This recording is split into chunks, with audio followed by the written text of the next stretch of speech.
ನಮಸ್ಕಾರ ಸ್ನೇಹಿತರೆ, ಇವತ್ತಿನ ನ್ಯೂಸ್ ಪೇಪರ್ನ ಹಾಗೂ ಜಿಕೆ ಟುಡೇ ಪ್ರಚಲಿತ ಘಟನೆಗಳು ಡಿಸೆಂಬರ್ 20ರ ಪ್ರಚಲಿತ ಘಟನೆಗಳನ್ನು ನೋಡ್ತಾ ಹೋಗೋಣ.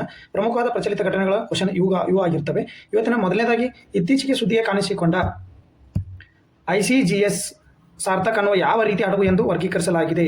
ಐಸಿಜಿಎಸ್ ಸಾರ್ಥಕ್ ಎನ್ನುವ ಹಡಗು ಇದೊಂದು ಆಪ್ಷನ್ ಎ ಜಲಾಂತರ್ಗಾಮಿ, ಆಪ್ಷನ್ ಬಿ ಆಫ್ಶೋರ್ ಪೆಟ್ರೋಲ್ ಹಡಗು, ಆಪ್ಷನ್ ಸಿ ಉಭಯಚರ ಲ್ಯಾಂಡಿಂಗ್ ಕ್ರಾಫ್ಟ್, ಆಪ್ಷನ್ ಡಿ ಕ್ಷಿಪಣಿ ವಿಧ್ವಂಸಕ. ಈ ಸರಿಯಾದ ಉತ್ತರ ಬಂದ್ಬಿಟ್ಟು ಆಫ್ಶೋರ್ ಪೆಟ್ರೋಲಿಂಗ್ ಹಡಗು ಆಗಿರ್ತದೆ ಸ್ನೇಹಿತರೆ. ಇದು ಆಪ್ಷನ್ ಬಿ ಸರಿಯಾದ ಉತ್ತರ ಆಗಿರ್ತದೆ.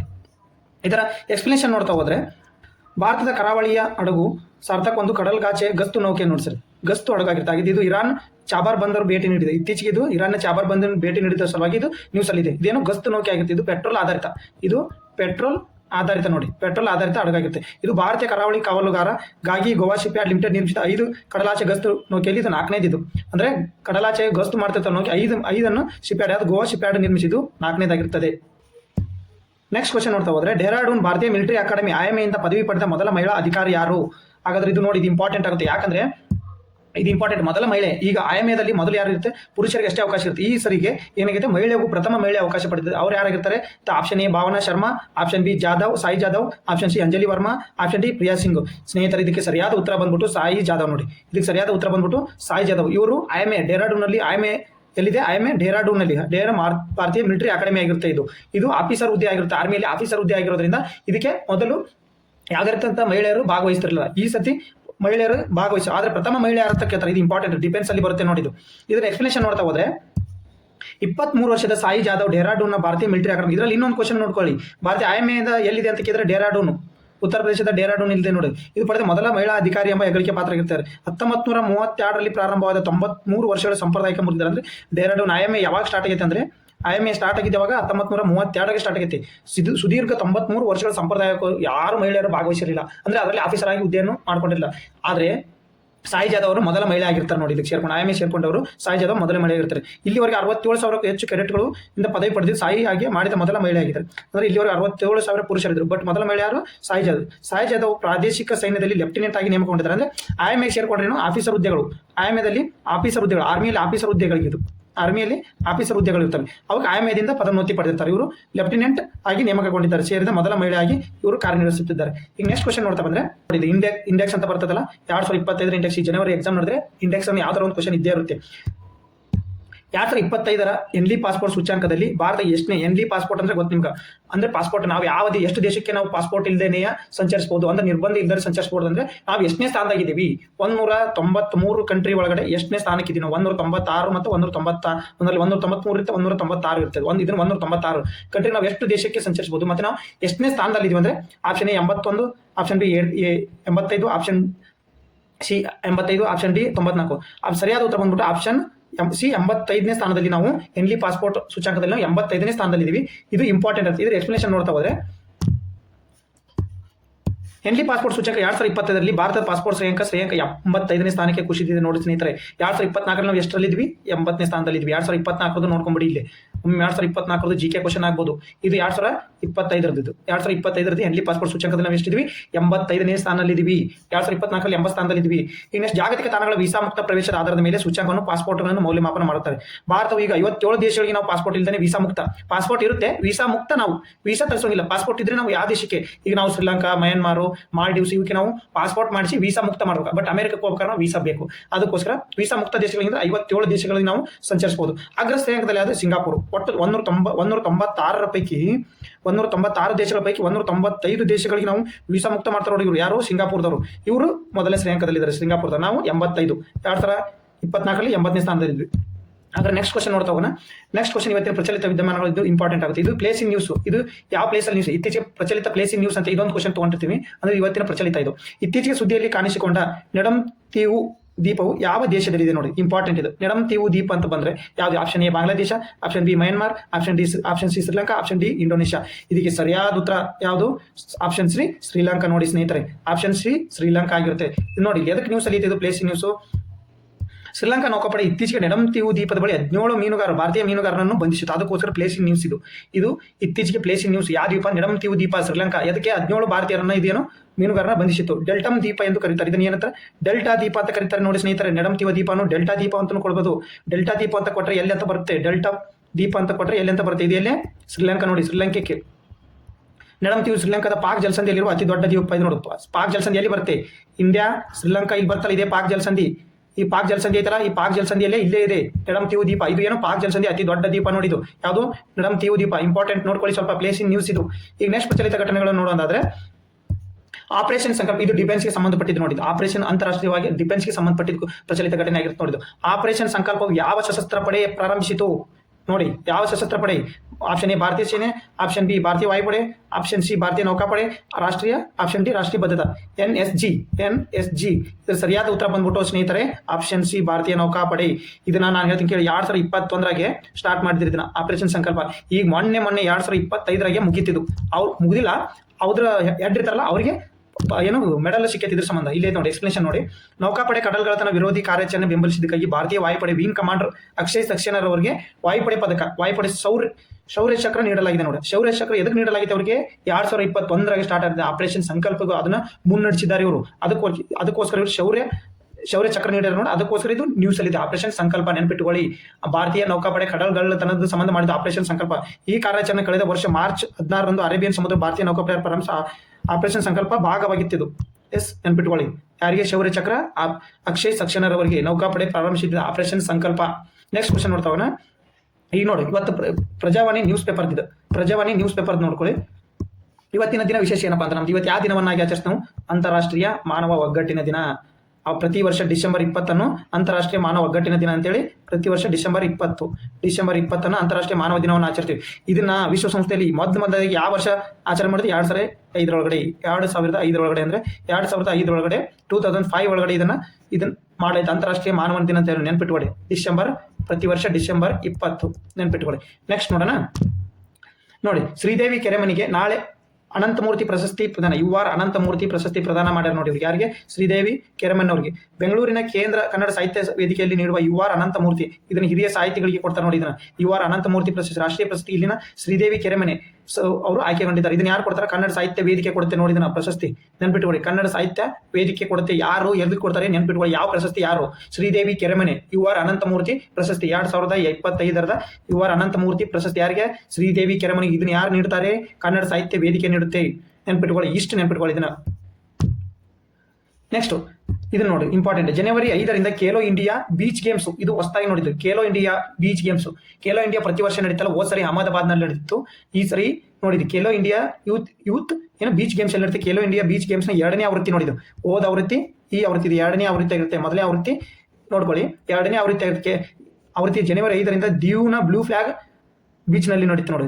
ದೀವ್ ಮತ್ತು ದಮನ್ ಐತಲ್ಲ, ಅಲ್ಲಿನ ಬ್ಲೂ ಫ್ಲಾಗ್ ಐತಲ್ಲ, ಅಲ್ಲಿ ಗೋಗ್ಲಾ ಬೀಚ್ ಅಲ್ಲಿ ನಡೀತು ನೋಡು. ಗೋಗ್ಲಾ ಬೀಚ್ ಅಲ್ಲಿ ನಡೀತು ನೋಡಿ. ಗೋಗ್ಲಾ ಬೀಚ್ ಅಲ್ಲಿ ನಡೆಯುವ ಇಲ್ಲಿ ಇದು ಕ್ರೀಡಾ ಸಚಿವರ ಮುನ್ಕೊಂಡ್ ಮಂಡವರು ಶುಕ್ರವಾರ ಹೇಳಿದ್ದಾರೆ. ಹಂಗಾದ್ರೆ ಕ್ವಶನ್ ಏನಾಗಬಹುದು? ಜನವರಿ 5 ಖೇಲೋ ಇಂಡಿಯಾ ಬೀಚ್ ಗೇಮ್ಸ್ ಎಲ್ಲಿ ನಡೀತಾ ಅಂದ್ರೆ ಗೋಗ್ಲಾ ಬೀಚ್ ಅಲ್ಲಿ. ದೀವ್ನ ಬ್ಲೂ ಫ್ಲಾಗ್ ಪಡೆದಂತ ಗೋಗ್ಲಾ ಬೀಚ್ ಅಲ್ಲಿ ಬರ್ತೈತೆ. ಹಂಗಾದ್ರೆ ದೀವ್ ದಳಗಡೆ ಅಂತೇಳಿ ನೆನ್ಪಿಟ್ಕೋಬೇಕಾಗುತ್ತೆ. ಈ ಕೂಟವು ಏನೇನು ಒಳಗೊಂಡಿದೆ? Beach football, beach volleyball, beach sepak takraw, beach kabaddi, pencak silat ಮತ್ತು ಓಪನ್ ವಾಟರ್ ಈಜು ಜೊತೆಗೆ 2 ಪ್ರದರ್ಶನವನ್ನು 200ಕ್ಕೂ ಅಧಿಕ ಹೆಚ್ಚು ತಾಂತ್ರಿಕ ಅಧಿಕಾರಿಗಳನ್ನು ಹೊಂದಿಕೊಂಡಿದೆ. ಇಲ್ಲಿ ಏನ್ ನೆನ್ಪಿಟ್ಕೋಬೇಕಪ್ಪ ಅಂದ್ರೆ ಗೋಗ್ಲಾ ಬೀಚ್ ದೀವುದೊಳಗಡೆ ಚಳಿ. ಇದೇನು ಇಂಡಿಯಾದ ಬೀಚ್ ಗೇಮ್ಸ್, ಖೇಲೋ ಇಂಡಿಯಾದ ಬೀಚ್ ಗೇಮ್ಸ್ ಎಷ್ಟರಿಂದ ಎಷ್ಟು ಜನವರಿಯಿಂದ ಎಲ್ಲಿ ನಡೀತಿದೆ ಅಂದ್ರೆ ದೀವುದ ಗೋಗ್ಲಾ ಬೀಚ್, ಬ್ಲೂ ಫ್ಲಾಗ್ ಗೋಗ್ಲಾ ಬೀಚ್. ಇಷ್ಟು ನೆನ್ಪಿಟ್ಕೋಬೇಕು. ಎಷ್ಟನೇ ಆವೃತ್ತಿ?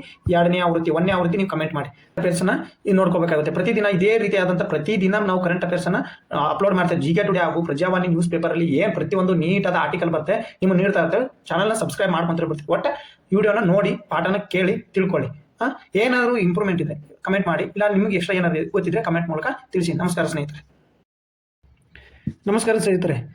ರಾಮ್ ಸರ್ 360 ಯೂಟ್ಯೂಬ್ ಚಾನಲ್ಗೆ ಸ್ವಾಗತ. ಪ್ರಚಲಿತ ವಿದ್ಯಮಾನಗಳು ಜಿಕೆ ಟುಡೇ ಹಾಗೂ ಪ್ರಜಾವಾಣಿ ನ್ಯೂಸ್ ಪೇಪರ್, ಇನ್ನು ರೀತಿಯ ನ್ಯೂಸ್ ಪೇಪರ್ಗಳ ಪ್ರಚಲಿತ ಘಟನೆ ನೋಡೋಣ. ವೆರಿ ಇಂಪಾರ್ಟೆಂಟ್ ಇವು ಪ್ರಚಲಿತ ಘಟನೆಗಳಾಗಿರ್ತವೆ. ನ್ಯೂಸ್ ಪೇಪರ್ ಮತ್ತು ಪ್ರಚಲಿತ ಎಲ್ಲ ನ್ಯೂಸ್ ಪೇಪರ್ನ ಹಾಕಿರ್ತೀನಿ ಇಲ್ಲಿ ಕೊನೆಗೆ. ಮತ್ತು ಜಿಕೆ ಟುಡೇ ವೆಬ್ಸೈಟಲ್ಲಿ ಇರ್ತಕ್ಕಂಥ ಪ್ರಮುಖ ಘಟನೆಗಳು ಏನೇನಿರ್ತವೆ ಎಲ್ಲನೂ ಹಾಕಿರ್ತೀನಿ. ಒಂದೊಂದಾಗಿ ನೋಡ್ತಾ ಹೋಗೋಣ. ಪ್ರಚಲಿತ ಘಟನೆ ಒಂದೊಂದಾಗಿ ನೋಡ್ತಾ ಹೋಗೋಣ. ಅರಾವಳಿ ಪರ್ವತಗಳ ರಾಜ್ಯದಲ್ಲಿ ಆಡಿಕೊಂಡಿದೆ. ಅರಾವಳಿ ಪರ್ವತ ಇತ್ತೀಚೆಗೆ ಇದು ಏನು ನ್ಯೂಸಲ್ಲಿ ಇರ್ತಕ್ಕಂಥದ್ದು ಅತಿ ಹೆಚ್ಚು ಪ್ರೊಟೆಸ್ಟ್ ಆಗ್ತಾ ಇದೆ. ಈಗ ಪ್ರೊಟೆಸ್ಟ್ ಅರಾವಳಿ ಪರ್ವತಗಳು ಎಲ್ಲಿ ಹರಡಿಕೊಂಡಿವೆ, ಅರಾವಳಿ ಪರ್ವತ ಎಲ್ಲಿ ಹರಡಿಕೊಂಡಿದೆ ಅಂತ ಕೇಳ್ತಾರೆ. ಆಪ್ಷನ್ ಎ ರಾಜಸ್ಥಾನ್ ಮತ್ತು Punjab Haryana, option B Haryana Rajasthan Gujarat Uttar Pradesh, option C Rajasthan Gujarat Haryana Delhi, option D Punjab Delhi Uttar Pradesh. ಸ್ನೇಹಿತರಿಗೆ ಸರಿಯಾದ ಉತ್ತರ ಬಂದ್ಬಿಟ್ಟು ಆಪ್ಷನ್ ಸಿ ರಾಜಸ್ಥಾನ್ ಗುಜರಾತ್ ಹರಿಯಾಣ ದೆಹಲಿ. ನೋಡಿ, 4 ರಾಜ್ಯಗಳಲ್ಲಿ ಹರಡಿಕೊಂಡಿದೆ. ಕ್ವಶನ್ ಭಾಳ ಇಂಪಾರ್ಟೆಂಟ್ ಕೇಳ್ತಾರೆ. ಇದು ಪಿಕ್ಸ್ ಕ್ವಶನ್ ನೋಡಿ, ನೆನ್ಪಿಟ್ಕೊಂಬಿಡಿ. ಈಗ ಏನಾರ ಯಾವ ಎಕ್ಸಾಮ್ ಮಾಡಿದ್ರೆ ಪಿಕ್ಸ್ ಕ್ವಶನ್, ಇದು ಪಿಕ್ಸ್ ಕ್ವಶನ್ ಆಗಿರುತ್ತೆ ಸ್ನೇಹಿತರೆ, ಇಂಪಾರ್ಟೆಂಟು. ಏನಂತ ಬಂದರೆ ಯಾವ್ಯಾವ ರಾಜ್ಯದಲ್ಲಿ ಅರವಳಿ ಪರ್ವತಗಳು ಈಗ ಮೈನಿಂಗ್ ಮಾಡಬೇಕಂತ ಸುಪ್ರೀಂ ಕೋರ್ಟ್ ಆದೇಶ ನೀಡಿತ್ತಲ್ಲ, ಸುಮಾರು 100 ಮೀಟರ್ ಇರ್ತಕ್ಕಂಥ ಪರ್ವತಗಳಲ್ಲಿ ನೀವು ಮೈನಿಂಗ್ ಮಾಡ್ಬೋದು ಅಂತೇಳಿ ಅವಕಾಶ ಕೊಟ್ಟಿದ್ದು ಸರ್ಕಾರಕ್ಕೆ. ಬಟ್ ಅಲ್ಲಿ ಇರ್ತಕ್ಕಂಥ ಜನರು ಇವು ಅತಿ ಹಳೆ ಪುರಾತನ ಪರ್ವತಗಳಾಗಿರ್ತವೆ, ಅರವಳಿತ ಪರ್ವತಗಳು. ಇದರ ಎಕ್ಸ್ಪ್ಲನೇಷನ್ ಫುಲ್ ಡೀಟೇಲ್ಸ್ ಕೊಟ್ಟಿದ್ದೀನಿ, ಪೂರ್ತಿ ಎಕ್ಸ್ಪ್ಲನೇಷನ್ ನೋಡೋಣ, ಒಂದೊಂದಾಗಿ ಎಕ್ಸ್ಪ್ಲನೇಷನ್ ನೋಡೋಣ. ಇಂಪಾರ್ಟೆಂಟ್ ಇದು ಸರಿಯಾದ ಉತ್ತರ ಯಾವುದು? ಆಪ್ಷನ್ ಸಿ, ರಾಜಸ್ಥಾನ್, ಗುಜರಾತ್, ಹರಿಯಾಣ, ದೆಹಲಿ ಇವು 4 ರಾಜ್ಯಗಳಲ್ಲಿ ಇದು ಹರಡಿಕೊಂಡೈತೆ. ಇದರ ಎಕ್ಸ್ಪ್ಲನೇಷನ್ ನೋಡ್ತಾ ಹೋದ್ರೆ ಅಂದರೆ ಇದು ವಿವರಣೆ. ಅರಾವಳಿ ಪರ್ವತಗಳು ಭಾರತದ ಪಶ್ಚಿಮ ಭಾಗದ ಮತ್ತು ಒಂದು ಪರ್ವತ ಶ್ರೇಣಿ ರಾಜಸ್ಥಾನದ ಈಶಾನ್ಯ ಭಾಗದಿಂದ ನೈಋತ್ಯದವರೆಗೂ 300 ಮೈಲಿವರೆಗೂ ಈ ಅರಾವಳಿ ಪರ್ವತಗಳು ಹಬ್ಬಿವೆ ಸ್ನೇಹಿತರೆ. ಶ್ರೇಣಿ ಉತ್ತರ ಅಂಚಿನ ಬಿಡಿಯಾದ ಬೆಟ್ಟಗಳು ಮತ್ತು ಶಿಲಾಕೋರ ಕಲ್ಲುಗಳಂತೆ ಇದ್ದು ಹರಿಯಾಣ ರಾಜ್ಯದ ಮೂಲಕ ದೆಹಲಿ ನೆನ್ಪಿಟ್ಕೊಂಡ್ಬಿಡ್ರಿ, ಇಲ್ಲೇ ನೋಡಿ, ಹರಿಯಾಣ ಮೂಲಕ ದೆಹಲಿಯನ್ನು ಸಂಪರ್ಕಿಸಿದೆ. ಯಾವುದು? ರಾಜಸ್ಥಾನ, ಗುಜರಾತು ಮತ್ತು ಹರಿಯಾಣ, ಡೆಲ್ಲಿ ಈ 4 ರಾಜ್ಯಗಳಲ್ಲಿ ಇದು ಆಡಿಕೊಂಡೈತಿ. ಇಂಪಾರ್ಟೆಂಟ್ ಯಾವ ರಾಜ್ಯಗಳಂತ ಕೇಳ್ತಾರೆ. ಜಿಯೋಗ್ರಫಿ ಹಿಂಗೆ ಹೇಳಿಕೆ ಕ್ವಶನ್ ಕೇಳೋದು ಹಿಂಗೆ KE ಅಂತ ಎಕ್ಸಾಮ್ ಎಲ್ಲ ಆಲ್ಮೋಸ್ಟ್ KE ಕೇಳ್ತಾರೆ ಕ್ವಶನ್, ಹಿಂಗೆ ಕೇಳ್ತಾರೆ ಕ್ವಶನು, ಹೇಳಿಕೆ ಆಧಾರಿತ ಕ್ವಶನ್ ಇರ್ತವೆ. ನೆಕ್ಸ್ಟ್ ಅರಾವಳಿ ಶ್ರೇಣಿಯು ಅತಿ ಎತ್ತರ ಶಿಖರ ಯಾವುದಂದ್ರೆ ಇದು ಮೌಂಟ್ ಅಬುವಿನಲ್ಲಿ ಇರತಕ್ಕಂಥ ಗುರು ಶಿಖರ. ನೋಡಿ, ಮೌಂಟ್ ಅಬುವಿನಲ್ಲಿರ್ತಕ್ಕಂಥ ಗುರು ಶಿಖರ ಅತಿ ಎತ್ತರ ಶಿಖರ, 5650 ಅಡಿ ಎತ್ತರವಿದ್ದು ಈ ಶಿಖರ ಅರಾವಳಿ ಶ್ರೇಣಿಯ ದಕ್ಷಿಣ ತುದಿಯಲ್ಲಿ ಗುಜರಾತ್ ರಾಜ್ಯದ ಗಡಿಗೆ ಹೊಂದಿಕೊಂಡೈತಿ. ನೋಡು, ಈಗ ಹಂಗಾದ್ರೆ ಮೌಂಟ್ ಅಬು ಎಲ್ಲಿ ಬರ್ತೈತಿ? ರಾಜಸ್ಥಾನ. ಯಾವುದು? ಗುಜರಾತ್ ಬಾರ್ಡರ್ಗೆ ಅಂಟಿಕೊಂಡೈತಿ. ಅತಿ ಎತ್ತರ ಶಿಖರ ಇದು. ಅರಾವಳಿ ಪರ್ವತಗಳಲ್ಲಿ ಅತಿ ಎತ್ತರ ಶಿಖರ ಯಾವುದು? ಮೌಂಟ್ ಅಬುನ ಗುರು ಶಿಖರ. ಇದು ಎಲ್ಲಿ? ರಾಜಸ್ಥಾನದ ಬರ್ತೈತಿ, ಗುಜರಾತ್ನ ಗಡಿಗೆ ಅಂಟಿಕೊಂಡೈತಿ. ಇಲ್ಲಿ ಉದಯಪುರ ಅರಾವಳಿ ನಗರ ಪರ್ವತ ದಕ್ಷಿಣ ಮೊಗ್ಗಲ್ನಲ್ಲಿದ್ದು ಉದಯಪುರ ಕೇಳ್ತಾರೆ ಸ್ನೇಹಿತರೆ. ನೋಡಿಲಿ,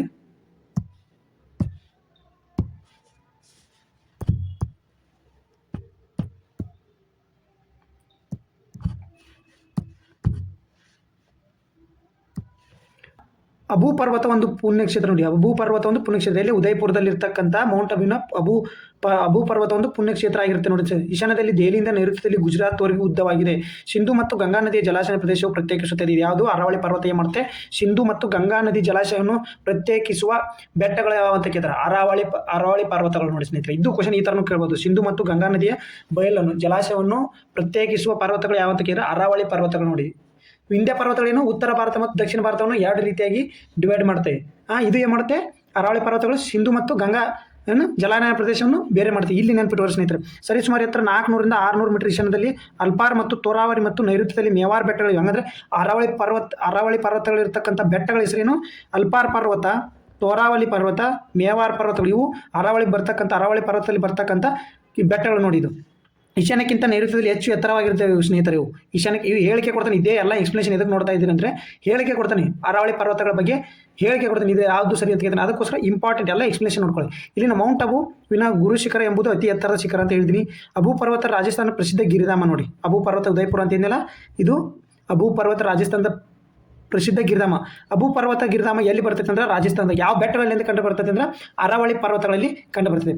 ಮತ್ತು ರಘುನಾಥ್ಪುರ ಮತ್ತು ತಾತಾಗುಕ್ ಇತರ ಶಿಖರಗಳು, ಇವನ್ನೆಲ್ಲ ಶಿಖರಗಳು ಇಲ್ಲಿ ಬರ್ತಾವೆ, ಅರಾವಳಿ ಪರ್ವತಗಳಲ್ಲಿ ಬರ್ತಾವೆ. ನೋಡಿ, ರಘುನಾಥ್ಪುರ ಮತ್ತು ತಾತಾಪುರ ಶಿಖರಗಳು ಎಲ್ಲಿ ಕಂಡು ಬರ್ತವೆ? ಅರಾವಳಿ ಪರ್ವತಗಳಲ್ಲಿ ಕಂಡು ಬರ್ತವೆ. ಅರಾವಳಿ ಸ್ತೋಮಗಳಲ್ಲಿ ಲೂನಿ ಬನಾನಸ್ ನದಿಗಳು ಉಗಮವಾಗಿದೆ. ನೋಡಿ, ಅರಾವಳಿ ಸ್ತೋಮಗಳಲ್ಲಿ ಲೂನಿ ನದಿ ಎಲ್ಲಿ ಉಗಮ ಸ್ಥಾನ ಅಂದರೆ ಲೂನಿ ನದಿ ರಾಜಸ್ಥಾನದ, ಲೂನಿ ನದಿ ರಾಜಸ್ಥಾನ ಎಲ್ಲಿ? ಅರಾವಳಿ ಪರ್ವತಗಳಲ್ಲಿ ಉಗಮ ಹೊಂದುತ್ತೆ. ಹಂಗಾಗಿ ಇನ್ನೊಂದು ಬನಾನಸ್ ನದಿ ಇದು ಎಲ್ಲಿ? ಅರಾವಳಿ ಪರ್ವತಗಳಲ್ಲಿ. ನೆನಪಿಟ್ಕೊಳ್ಳಿದ್ದೀನಿ ಸ್ನೇಹಿತರೆ, ಇಂಪಾರ್ಟೆಂಟು. ಈಗ ನೆಕ್ಸ್ಟ್ ಕ್ವಶನ್ ಬರ್ತಾ ಹೋದರೆ, ಇತ್ತೀಚೆಗೆ ಸುದ್ದಿಯಲ್ಲಿ ಕಾಣಿಸಿಕೊಂಡ ಚಿಲೈ ಕಲಾನ್ ಮುಖ್ಯವಾಗಿ ಭಾರತ ಯಾವ ಪ್ರದೇಶದಲ್ಲಿ ಕಂಡುಬರುತ್ತದೆ? ಇದು ಇಂಪಾರ್ಟೆಂಟ್ ಸ್ನೇಹಿತರೆ. ಇದು ಎದಕ್ಕೆ ಇಂಪಾರ್ಟೆಂಟ್ ಅಂದರೆ ಪ್ರಪಂಚದಲ್ಲಿ ಕ್ಲೈಮೇಟ್ ಚೇಂಜ್ ಆಗ್ತಿದೆ. ಈಗ ನೋಡಿ, ರಷ್ಯಾದಲ್ಲಿ ಫುಲ್ಲು ದುಬೈದಲ್ಲಿ ಮಳೆ ಇಲ್ಲದೆ ಮಳೆ ಬಂತು, ಮತ್ತು ಹಿಮ ಬೀಳ್ತಿದೆ. ಯಾವುದು? ದುಬೈನಲ್ಲಿ. ಅದಕ್ಕೋಸ್ಕರ ಈಗ ಅಮೆರಿಕದಲ್ಲಿ ಫ್ಲಡ್ ಆಯಿತು, ದುಬೈನಲ್ಲಿ ಅಂದರೆ ಕುವೈತ್ನಲ್ಲಿ ಹಿಮ ಇಲ್ಲದೇ ಹಿಮ ಬೀಳ್ತಿದೆ. ಅದಕ್ಕೋಸ್ಕರ ಇದು ಅದೇ ಸಂಬಂಧಪಟ್ಟಿದ್ದು. Option A Kashmir, option B ಪಶ್ಚಿಮ ಘಟ್ಟ, ಆಪ್ಷನ್ ಸಿ ಪೂರ್ವ ಘಟ್ಟಗಳು, ಆಪ್ಷನ್ ಡಿ ರಾಜಸ್ಥಾನ ಮರುಭೂಮಿ. ಇದು ಸರಿಯಾದ ಉತ್ತರ ಬಂದ್ಬಿಟ್ಟು ಕಾಶ್ಮೀರ. ನೋಡಿ ಸ್ನೇಹಿತರೆ, ಚಿಲೈ ಕಲಾನ್ ಕಾಶ್ಮೀರದಲ್ಲಿ ಕಂಡು ಬರ್ತೈತೆ. ಇದು ಏನಿದು ಈ ಪ್ರದೇಶ ಚಿಲೈ ಕನಾಲ್? ಈ ಪ್ರದೇಶದ ವಿಶೇಷತೆ ಏನು? ಎಕ್ಸ್ಪ್ಲನೇಷನ್ ನೋಡಿ ಸ್ನೇಹಿತರೆ. ಚಿಲೈ ಕಲಾನ್ ಎಂಬುದು ಕಾಶ್ಮೀರದಲ್ಲಿ ಚಳಿಗಾಲ ಅತ್ಯಂತ ಕಠಿಣವಾದ 40 ದಿನಗಳ ಅವಧಿಯಾಗಿದೆ. ನೋಡಿದ್ದು ಚಿಲೈ ಕನಾಲ್ ಅಂತ ಪ್ಲೇಸ್ ಐತೆ. ಇದು ಪ್ರತಿ ವರ್ಷ ಕಾಶ್ಮೀರದಲ್ಲಿ ಚಳಿಗಾಲ ಅತ್ಯಂತ ಕಠಿಣವಾದ, ಇಲ್ಲಿ ಫುಲ್ಲು ಹಿಮ ಬೀಳುತ್ತೆ ಸ್ನೇಹಿತರೆ. ಅದಕ್ಕೆ 40 ದಿನದ ಇದು. ಡಿಸೆಂಬರ್ 21ರಿಂದ ಪ್ರಾರಂಭ ಜನವರಿ 30ರವರೆಗೂ ಕೊನೆಗೊಳ್ಳುತ್ತೆ. ನೋಡಿ, ಇದನ್ನೇ ಚಿಲೈ ಕನಾಲ್ ಅಂತ ಕರೀತಾರೆ. ಚಿಲೈ ಕಲಾನ್ ಎಂಬುದು ಪದ ಪರ್ಷಿಯನ್ನಿಂದ ಭಾಷೆಯಿಂದ ಬಂದಿದೆ. ಇದರ ಅರ್ಥ ಪ್ರಮುಖ ಶೀತ ಅಂತ ಅರ್ಥ. ಇದ್ರ ಪ್ರಮುಖ ಶೀತ ಅಂತ ಅರ್ಥ. ಚಿಲೈ ಕನಾಲ್ ಈ ಸರಿ ಅತಿ ಹೆಚ್ಚು -70 ಡಿಗ್ರಿ 75 ಡಿಗ್ರಿ ಹೋಗಿತ್ತು ಸ್ನೇಹಿತರಲ್ಲಿ. ಅದಕ್ಕೋಸ್ಕರ ಈ ಚಿಲೈ ಕನಾಲ್ ಸುದ್ದಿಯಲ್ಲಿದೆ. ನೆಕ್ಸ್ಟ್ ಕ್ವಶನ್ ನೋಡ್ತಾ ಅಂದರೆ, ಕಾವೇರಿ ನದಿ ಡೆಲ್ಟಾದಲ್ಲಿ ನಯವಾದ ಲೇಪಿತ ನೀರು ನಾಯಿಗಳನ್ನು ರಕ್ಷಿಸಲು ಯಾವ ರಾಜ್ಯ ಸರ್ಕಾರವು ಸಂರಕ್ಷಣಾ ಉಪಕ್ರಮವನ್ನು ಪ್ರಾರಂಭಿಸಿದೆ? Option A Tamil Nadu, option B Andhra Pradesh, option D Odisha, option D Gujarat. ಇದಕ್ಕೆ ಸರಿಯಾದ ಉತ್ತರ ಬಂದ್ಬಿಟ್ಟು ಸ್ನೇಹಿತರೆ ತಮಿಳುನಾಡು ನೋಡಿ, ಸರಿಯಾದ ಉತ್ತರ ತಮಿಳುನಾಡು. ಕಾವೇರಿ ಡೆಲ್ಟಾದಲ್ಲಿ ನೀರುನಾಯಿ ಕಂಡು ಬರ್ತವೆ, ಅದನ್ನು ರಕ್ಷಿಸಲು ಯಾವ ರಾಜ್ಯ ಸರ್ಕಾರ ಅಂತ ಕೇಳಿದ್ರೆ ತಮಿಳುನಾಡು ಸ್ನೇಹಿತರೆ. ಇದರ ಎಕ್ಸ್ಪ್ಲನೇಷನ್ ನೋಡಿ. ಆವಾಸ ಸ್ಥಾನ ನಷ್ಟ ಮತ್ತು ಹೆಚ್ಚುತ್ತಿರುವ ಮಾನವ ವನ್ಯಜೀವಿಗಳ ಸಂಘರ್ಷದಿಂದ ಕಾವೇರಿ ನದಿ ಡೆಲ್ಟಾ ನಯವಾದ ಲೇಪಿತ ನೀರುನಾಯಿ ಸ್ನೇಹಿತರೆ ಇವುಗಳನ್ನು ರಕ್ಷಿಸಲು ತಮಿಳುನಾಡು ಒಂದು ಸಂರಕ್ಷಣಾ ಉಪಕ್ರಮವನ್ನು ಪ್ರಾರಂಭಿಸಿದೆ. ಇದನ್ನು ನೀರುನಾಯಿಯನ್ನು IUCN ದುರ್ಬಲ ಎಂದು ಪಟ್ಟಿ ಮಾಡಿದೆ. ಅಂದರೆ ಇದು ದುರ್ಬಲ, ಇದು ಅಳಿವಿನೆಂಚಿಲಿದೆ ಅಂತೇಳಿ ಪಟ್ಟಿ ಮಾಡಿದೆ ಸ್ನೇಹಿತರೆ. ಇಂಪಾರ್ಟೆಂಟ್ ನೋಡ್ಕೊಳ್ಳಿ. ಈಗ ಈ ಕುನ್ನಾ ಸಮಿತಿಗೆ ಶಿಫಾರಸುಗಳ ಅನುಷ್ಠಾನಕ್ಕೆ ಬದ್ಧ. ಈ ಸಮಿತಿ ಕುನ್ನಾ ಸಮಿತಿ ನೆನಪಿಟ್ಟುಕೊಳ್ಳಿ ಸ್ನೇಹಿತರೆ, ಇದು ಹೊಸದಾಗಿರ್ತಕ್ಕಂಥ ಸಮಿತಿ. ಇದು ಸುರಕ್ಷಾ ಕ್ರಮ ಅಳವಡಿಸಲು KCSA ಹೊಸ ಆಡಳಿತ ಮಂಡಳಿ ಸಂಕಲ್ಪ. ಕುನ್ನಾ ಸಮಿತಿ ಎದಕ್ಕಂದ್ರೆ RCBದು ಕಾಲು ತುಳಿತಾ ಇರ್ತಲ್ಲ, RCB ವಿಜಯೋತ್ಸವ ಕಾಲು ತುಳಿತಾ ಇರ್ತಲ್ಲ, ಈಗ ಸ್ಟೇಡಿಯಂನ ರದ್ದು ಮಾಡಿದ್ರು, ಯಾವುದೇ ಮ್ಯಾಚ್ ಆಗಲ್ಲ ಅಂತ ರದ್ದು ಮಾಡಿದ್ರು. ಬಟ್ ಈಗ ಹೊಸದಾಗಿ ವಿಜಯ್ ಹಜಾರೆ ಟ್ರೋಫಿ ನಡೆಯುತ್ತಿಲ್ಲ, ವಿಜಯ್ ಹಜಾರೆ ಟ್ರೋಫಿನ ಅಲ್ಲಿ ನಡೆಸ್ತಾ ಇದ್ದಾರೆ. ಬಟ್ ಈಗ ಅಲ್ಲಿಗೆ ಜನಗಳು ನಾವು ಬಿಡಬೇಕೋ ಬೇಡವೋ ಅನ್ನೋಕ್ಕೆ ಆ ಸಮಿತಿ ಆ ಸ್ಟೇಡಿಯಂನ ಇಲ್ಲೇ ನೋಡಿ, ಸಮಿತಿಯ ವರದಿ ಮೇಲೆ ಕ್ರಮ ಎಂದು CM. ಚಿನ್ನಸ್ವಾಮಿ ಕ್ರೀಡಾಂಗಣದಲ್ಲಿ ಕಾಲು ತುಳಿತ ಘಟನೆ ಕುರಿತು ಕುನ್ನಾ ಸಮಿತಿ ಸಲ್ಲಿಸಿರುವ, ಅಂದರೆ ಈ ಕಾಲು ತುಳಿತ ಏನಾಗಿತ್ತಲ್ಲ ಅದನ್ನು ತನಿಖೆ ಮಾಡೋಕ್ಕೆ ಕುನ್ನಾ ಸಮಿತಿ ಅಂತ ರಚನೆ ಮಾಡಿದ್ರು. ನೆನಪಿಟ್ಟುಕೊಂಡು, ಕುನ್ನಾ ಸಮಿತಿ ಎದಕ್ಕೆ ಸಂಬಂಧಪಟ್ಟಿದ್ದು? ಚಿನ್ನಸ್ವಾಮಿ ಕ್ರೀಡಾಂಗಣಕ್ಕೆ ಸಂಬಂಧಪಟ್ಟಿದ್ದು. ಈ ವಿಧಾನಸೌಧದಲ್ಲಿ ಮಂಗಳವಾರ ಸುದ್ದಿಗಾರ ಚಿನ್ನಸ್ವಾಮಿ ಕ್ರೀಡಾಂಗಣದಲ್ಲಿ ಪಂದ್ಯಕ್ಕೆ ಅನುಮತಿ ನೀಡುವಿರಾ ಎಂದು ಕೇಳಿದಾಗ ಕುನ್ನಾ ಆಯೋಗ ಶಿಫಾರಸು ಪ್ರಕಾರ ಗೃಹ ಸಚಿವ ನೇತೃತ್ವದಲ್ಲಿ ಸಮಿತಿ ರಚನೆ ಮಾಡಲಾಗಿದೆ. ಸಮಿತಿ ಅಧ್ಯಕ್ಷರು ಸಾಧಕ ಬಾಧಕಗಳ ಅಧ್ಯಯನ ನಡೆಸಿ ಕ್ರಮ ಕೈಗೊಳ್ಳುತ್ತಾರೆ ಎಂದು ಸಿದ್ದರಾಮಯ್ಯ ಅವರು ತಿಳಿಸಿದರು. ಇಷ್ಟು ನೆನಪಿಟ್ಟವರು ಸ್ನೇಹಿತರೆ. ಇದು ಕುನ್ನಾ ಸಮಿತಿ ಏನಕ್ಕಂತ ಇಷ್ಟು ನೆನಪಿಟ್ಕೊಂಬಿಡಿ. ಈಗ ನೆಕ್ಸ್ಟು, ಕನ್ನಡ ಕ್ಯಾಲಿಗ್ರಫಿಗೆ ಲಭಿಸಿದ ಅಂತಾರಾಷ್ಟ್ರೀಯ ಪ್ರಶಸ್ತಿ. ಲಿಪಿ ಸೌಂದರ್ಯ ಅಕ್ಷರ ವಿನ್ಯಾಸಕ್ಕೆ ಮೊನ್ನೆ ದಕ್ಷಿಣ ಕೊರಿಯಾದಲ್ಲಿ ವಿಶ್ವ ಕ್ಯಾಲಿಗ್ರಫಿ ಪ್ರದರ್ಶನ. ನೆನಪಿಟ್ಕೊಂಬಿಡಿ ಸರ್. ದಕ್ಷಿಣ ಕೊರಿಯಾದಲ್ಲಿ ವಿಶ್ವ ಕ್ಯಾಲಿಗ್ರಫಿ ನಡೀತೀವಿ ಸರಿ. ಎಲ್ಲಿ? ದಕ್ಷಿಣ ಕೊರಿಯಾದಲ್ಲಿ ವಿಶ್ವ ಕ್ಯಾಲಿಗ್ರಫಿ ಸಮ್ಮೇಳನ ನಡೀತು. ಅಲ್ಲಿ ಕನ್ನಡಕ್ಕೆ ಲಭಿಸೈತಿ ಸ್ನೇಹಿತರೆ, ಕನ್ನಡ ಕ್ಯಾಲಿಗ್ರಫಿಗೆ ಲಭಿಸಿದ ಅಂತಾರಾಷ್ಟ್ರೀಯ ಪ್ರಶಸ್ತಿ. ಇದು ಕ್ಯಾಲಿಗ್ರಫಿ ಪ್ರಶಸ್ತಿ ಕನ್ನಡಕ್ಕೆ ಸಿಕ್ಕೈತಿ. ಎಲ್ಲಿ ನಡೆದೈತಿ? ದಕ್ಷಿಣ ಕೊರಿಯಾದಲ್ಲಿ. ನೆನಪಿಟ್ಟುವರು ಸ್ನೇಹಿತರೆ, ದಕ್ಷಿಣ ಕೊರಿಯಾದಲ್ಲಿ ನಡೆದ ಲಿಪಿ ಕ್ಯಾಲಿಗ್ರಫಿ ಸಮ್ಮೇಳನದಲ್ಲಿ ಯಾವ ಭಾಷೆಗೆ ಪ್ರಶಸ್ತಿ, ಅಂತಾರಾಷ್ಟ್ರೀಯ ಪ್ರಶಸ್ತಿ ಲಭಿಸೈತೆ ಅಂದರೆ ನಮ್ಮ ಹೆಮ್ಮೆ ಕನ್ನಡಕ್ಕೆ. ನೋಡಿ ಸ್ನೇಹಿತರೆ, ಇದನ್ನಿಷ್ಟ ನೆನಪಿಡುವ. 22ದ್ದು ನೋಡಿ, 22ನೇ ಆವೃತ್ತಿಯ ಕ್ಯಾಲಿಗ್ರಫಿ ಸಮ್ಮೇಳನ, ಅಂತಾರಾಷ್ಟ್ರೀಯ ಕ್ಯಾಲಿಗ್ರಫಿ ಸಮ್ಮೇಳನ ಎಲ್ಲಿ ನಡೀತಂದರೆ ದಕ್ಷಿಣ ಕೊರಿಯಾದಲ್ಲಿ. ನೋಡಿ ಸ್ನೇಹಿತರೆ, ನೆನ್ಪಿಟ್ಕೊಂಡ್ಬಿಡಿ, ದಕ್ಷಿಣ ಕೊರಿಯಾದಲ್ಲಿ ನಡೀತು. ಯಾವ ನಮಗೆ ಕನ್ನಡಕ್ಕೆ ಸಿಕ್ಕೈತೆ ನೆನ್ಪಿಟ್ಕೊಳ್ಳಿ ಸ್ನೇಹಿತರೆ, ಇಂಪಾರ್ಟೆಂಟ್ ಇವು. ಬ್ಲೂ ಬರ್ಡ್ ಇಂದು ಉಡಾವಣೆ. ಬ್ಲೂ ಬರ್ಡ್ ಇದು ಇಸ್ರೋದೊಂದು ಸೈನ್ಸ್ ಆ್ಯಂಡ್ ಟೆಕ್ನಾಲಜಿ ಒಂದು ಕ್ವಶನ್ ಇದ್ದೇ ಇರುತ್ತೆ ಸ್ನೇಹಿತರೆ. ಇದು ಇಂಪಾರ್ಟೆಂಟ್ ಆರ್ಟಿಕಲ್, ಯಾಕಂದರೆ ಇದು ಫಸ್ಟ್ ನಮ್ಮದು ಅಮೇರಿಕಾದ ಸ್ಯಾಟಲೈಟನ್ನು ನಮ್ಮ ಇಸ್ರೋ ಉಡಾವಣೆ ಆಯಿತು. ಅದು ಯಾವುದು? ಸಂವಹನ ಉಡಾವಣೆ ಮಾಡಿದ್ದು ಇದೇ ಫಸ್ಟ್ ನಮ್ಮದು ಇಸ್ರೋ. ಸಂವಹನವನ್ನು ಶ್ರೀಹರಿಕೋಟ ಆಂಧ್ರ ಪ್ರದೇಶದ ಅಮೇರಿಕದ ಹೊಸ ಪೀಳಿಗೆಯ ಬ್ಲೂ ಬರ್ಡ್ ಬಾಹ್ಯಾಕಾಶ ಸಂಶೋಧನಾ ಸಂಸ್ಥೆಯ LVM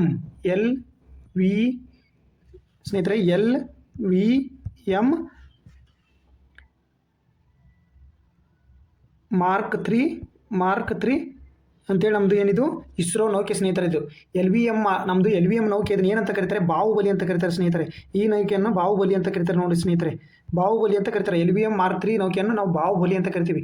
ಈ ನೌಕೆ ಮೂಲಕ ಬ್ಲೂ ಬರ್ಡ್ ಬ್ಲ್ಯಾಕ್ 2 ಬಾಹ್ಯಾಕಾಶ ನೌಕೆಯನ್ನು heavy lift launch vehicle LVM heavy lift ಅಂದರೆ ಬಾಹುಬಲಿ ಅಂತ ಎದಕ್ಕೆ ಕರೀತಾರೆ ಅಂದರೆ ಸ್ನೇಹಿತರೆ, ಇದನ್ನು LVM ಬಾಹುಬಲಿ ಅಂತ ಯಾವ ನೌಕೆಯನ್ನು ಕರೀತಾರೆ? LVM ನೌಕೆ ನೋಡು. ಮಾರ್ಕ್ 3 ಅನ್ನು ಬುಧವಾರ ಬೆಳಗ್ಗೆ 8:54 ಇಲ್ಲಿಂದ 2ನೇ ಲಾಂಚ್ ಪ್ಯಾಡ್. ಈಗ ಏನು ಉಡಾವಣೆ ಮಾಡಿದ್ರಲ್ಲಿ ವಿಶಾಖಪಟ್ಟಣದಲ್ಲಿ 2ನೇ ಲಾಂಚ್ ಪ್ಯಾಡ್ ಮಾಡಿದ್ರು ಗೊತ್ತಾ?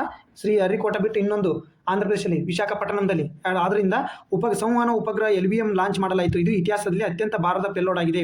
ಅಂದರೆ ನಮ್ಮ ಇಸ್ರೋ ಮಾಡಿರ್ತಕ್ಕಂಥ ಇಲ್ಲಿ ಇರ್ತಕ್ಕಂಥ ಉಡಾವಣೆಗೆ ಇದು ಅತ್ಯಂತ ಭಾರದಾಗಿದೆ. ಇದನ್ನು ಕೇಳ್ತಾರೆ. ಬ್ಲೂ ಬರ್ಡ್ ಇದೊಂದು ಏನು? ಸಂವಹನ ಉಪಗ್ರಹ. ಇದು ಯಾವ ದೇಶದ್ದು? ಬ್ಲೂ ಬರ್ಡ್ ಅಂದರೆ ಯಾವ ದೇಶದ್ದು? ಅಮೇರಿಕದ್ದು ಸ್ನೇಹಿತರೆ, ಅಮೇರಿಕದ್ದು ಬ್ಲೂ ಬರ್ಡ್ ಅಮೇರಿಕ ಸಂಸ್ಥೆ. ಬ್ಲೂ ಬರ್ಡ್ನ ಸಂವಹನ ಉಪಗ್ರಹವನ್ನು ಯಾರು ಉಡಾವಣೆ ಮಾಡ್ತೀವಿ? ಇಸ್ರೋ. ಇದು ಅತಿ ಭಾರದ್ದು. ನೆನ್ಪಿಟ್ಟವ್ರು ಸ್ನೇಹಿತರೆ, ಇದು ಇಂಪಾರ್ಟೆಂಟ್ ಆಗಿರುತ್ತೆ. 2ನೇ ಲಾಂಚ್ ಪ್ಯಾಡ್ ವಿಶಾಖಪಟ್ಟಣದಿಂದ. ನೆನ್ಪಿಟ್ಟವ್ರು ಯಾವ ಲಾಂಚ್ ಪ್ಯಾಡಿಂದ ಉಡಾವಣೆ ಆಗುತ್ತೆ? ವಿಶಾಖಪಟ್ಟಣ ಲಾಂಚ್ ಪ್ಯಾಡಿಂದ. Next,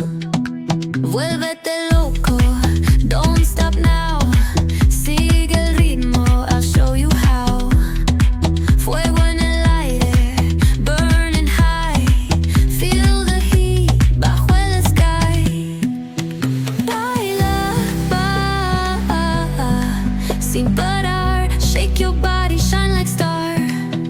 Baila, en el mar, keep it going, no queda igual.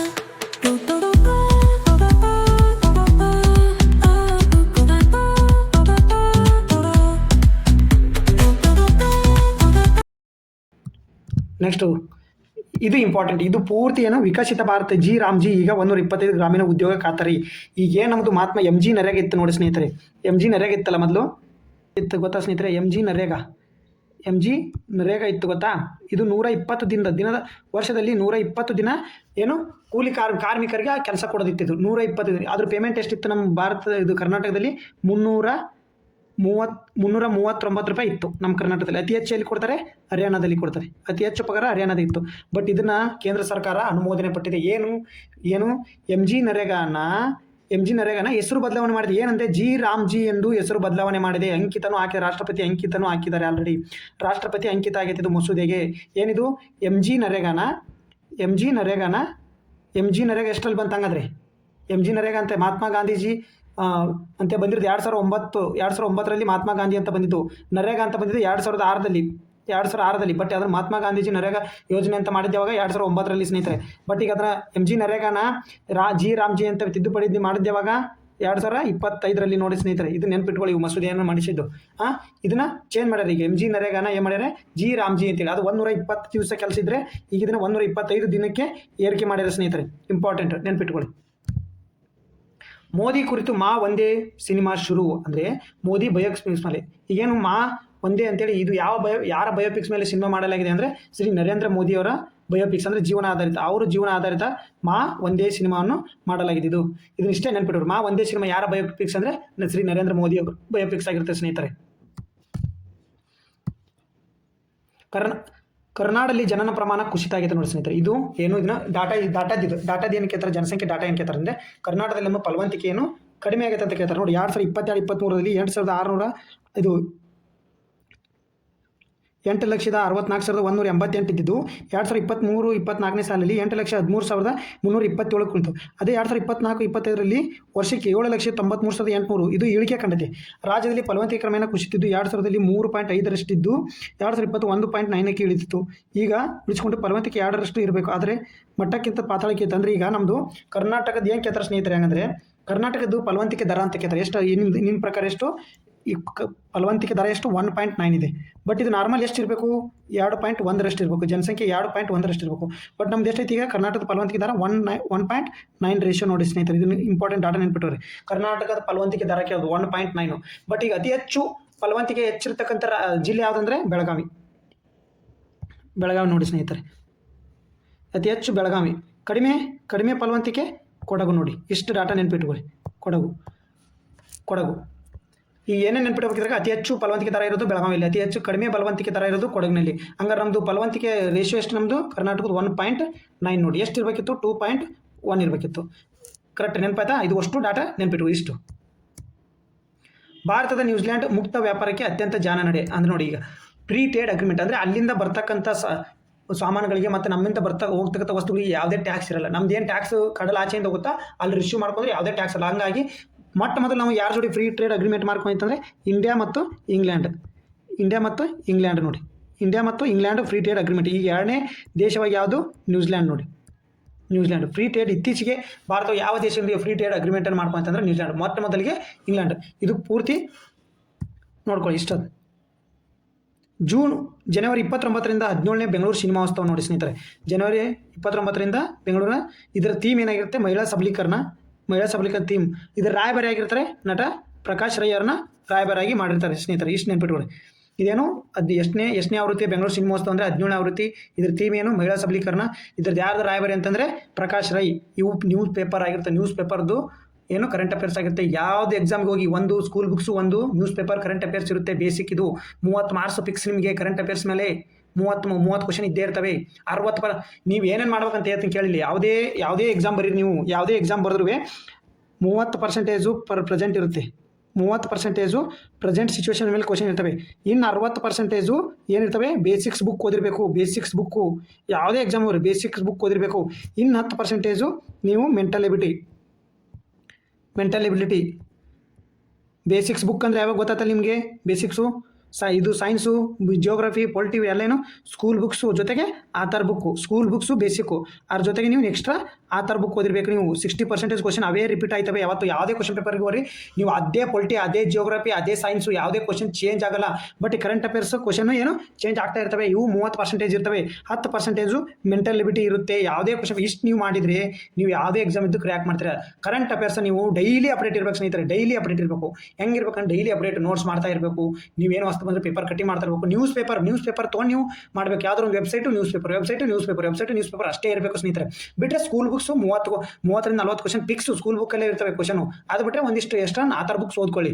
School books important, news paper cutting ಇದು ಕರೆಂಟ್ ಅಫೇರ್ಸ್ ಇಂಪಾರ್ಟೆಂಟ್. ಇಷ್ಟು ಹೋದ್ರೆ ನೀವು ಯಾವುದೇ ಎಕ್ಸಾಮ್ ಇದ್ದರೂ ಕ್ರ್ಯಾಕ್ ಮಾಡ್ತಾರೆ. ಅದ್ರ ಜೊತೆಗೆ ಮೆಂಟಲ್ ಎಬಿಲಿಟಿ, ರೀಸನಿಂಗು ನೋಡ್ಕೊಂಡ್ರೆ ನೀವು ಯಾವುದೇ ಎಕ್ಸಾಮ್ ಇದ್ದರೂ ಕ್ರ್ಯಾಕ್ ಮಾಡ್ತಾರೆ ಸ್ನೇಹಿತರೆ. ಈಗ ನೆಕ್ಸ್ಟ್ ಭಾರತಕ್ಕೆ 9ನೇ ಏಷ್ಯಾ ಕಪ್ ಗೆಲುವಿನ ಕನಸು ಭಗ್ನ. ಇದು ಎಲ್ಲರಿಗೂ ಗೊತ್ತೈತಿ. ಅಂಡರ್ 19 ಇತ್ತು. ಅಂಡರ್ 19 ಒಳಗೆ ಇಂಡಿಯಾ ಭಾರತ ಫೈನಲ್ ಆಡ್ತಿದ್ದು. ಫೈನಲ್ ಒಳಗೆ ಪಾಕ್ ಜಯ ಬೇರೆ ಇತ್ತು. ನಮ್ದು ಇಂಡಿಯಾ 9ನೇ ಏಷ್ಯಾ ಕಪ್ ಅಂದರೆ ಇಲ್ಲಿವರೆಗೂ 8 ಗೆದ್ಕೊಂಡಿತ್ತು. 9 ಅಂದರೆ ಇದು ಏಷ್ಯಾ ಅಂಡರ್ 19 ಆಗಿರುತ್ತೆ. ಇದನ್ನು ಸ್ವಲ್ಪ ನೆನ್ಪಿಡ್ರಿ. ಅಂಡರ್ 19 ಈ ಏಷ್ಯಾ ಅಂಡರ್ 19 ಏಷ್ಯಾ ಕಪ್ ಯಾರು ಗೆದ್ಕೊಂತಂದ್ರೆ ಪಾಕ್ ಅಂತ ನೆನ್ಪಿಟ್ಟರು. ಇದನ್ನೇನು ಕೇಳೋದಿಲ್ಲ, ನಿಮಗೆ ನ್ಯೂಸ್ ಪೇಪರ್ಲಿ ಬಂದೈತೆ ಅಂತೇಳಿ ಹೇಳ್ತಾ ಇರೋದು. ಇಷ್ಟು ಕರೆಂಟ್ ಅಫೇರ್ಸ್ ಆಗಿರುತ್ತೆ ಸ್ನೇಹಿತರೆ. ಯಾವುದೇ ನಾವು ಡೈಲಿ ನ್ಯೂಸ್ ಪೇಪರ್ ತೊಗೊಂಡು ಕರೆಂಟ್ ಅಫೇರ್ಸ್ ಮಾಡ್ತಾ ಇರ್ತೀವಿ ಸ್ನೇಹಿತರೆ. ನೆನ್ಪಿಟ್ಕೊಳ್ಳಿ, ನ್ಯೂಸ್ ಪೇಪರ್ ಆಧಾರಿತನೇ ಕ್ವಶನ್ ಬರ್ತಾ ಇರ್ತವೆ. ನೆನಪಿಟ್ಕೊಳ್ಳಿ. ಒಂದು ನ್ಯೂಸ್ ಪೇಪರು ಚೆನ್ನಾಗಿರೋ ಕರೆಂಟ್ ಅಫೇರ್ಸ್ಗೆ ಅಂದರೆ ನ್ಯೂಸ್ ಪೇಪರ್ನೇ ರೆಕಾರ್ಡ್ ಮಾಡಿ ಒಂದು ವೆಬ್ಸೈಟು. ನಾನು GK ಟುಡೇ ಮತ್ತು ಪ್ರಜಾವಾಣಿ ನ್ಯೂಸ್ ಪೇಪರ್ದು ಕರೆಂಟ್ ಅಫೇರ್ಸ್ ಎಲ್ಲ ನ್ಯೂಸ್ ಪೇಪರ್ದು ಕರೆಂಟ್ ಅಫೇರ್ಸ್ ಕಟ್ ಮಾಡಿ ನಿಮಗೆ ಡೈಲಿ ಹೇಳ್ತಾ ಇರ್ತೀನಿ. ಅದಕ್ಕೆ ಹೆಂಗೆ ಕ್ವಶನ್ ಬರ್ತಾವೆ ಅಂತ ಹೇಳ್ತಾ ಇರ್ತೀನಿ. ನೋಟ್ಸ್ ಮಾಡ್ಕೊಳ್ಳಿ. PDF ಹಾಕ್ತೀನಿ. ಅದನ್ನು PDF ತೊಗೊಂಡು ನಂದು ಟೆಲಿಗ್ರಾಮ್ ಇದ್ದಾವೆ. ಟೆಲಿಗ್ರಾಮಲ್ಲಿ ಲಿಂಕ್ ಕೊಟ್ಟಿರ್ತೀನಿ ನಂದು ಯೂಟ್ಯೂಬ್ ಡಿಸ್ಕ್ರಿಪ್ಷನ್ದಲ್ಲಿ. ನೋಡ್ಕೊಂಡು ಕರೆಂಟ್ ಅಫೇರ್ಸ್ ಮಾಡ್ಕೊಳ್ಳಿ. ಮೆಂಟಲ್ ಎಬಿಲಿಟಿ ಅದ್ರ ಜೊತೆ ನಾನು 6th ಇನ್ಮೇಲೆ 6 to 12th ಮಟ್ಟ ಏನು ಗೌರ್ಮೆಂಟ್ ಬುಕ್ನ MCQನ ಇನ್ಮೇಲೆ ನಾನು ಮಾಡ್ತೀನಿ. ಅದರ ಸದುಪಯೋಗ ಪಡ್ಕೊಳ್ಳಿ. ರಾಮ್ ಸರ್ 360 ಚಾನಲ್ನ ಸಬ್ಸ್ಕ್ರೈಬ್ ಮಾಡ್ಕೊಳ್ಳಿ. ನಮಸ್ತೆ ಸ್ನೇಹಿತರೆ.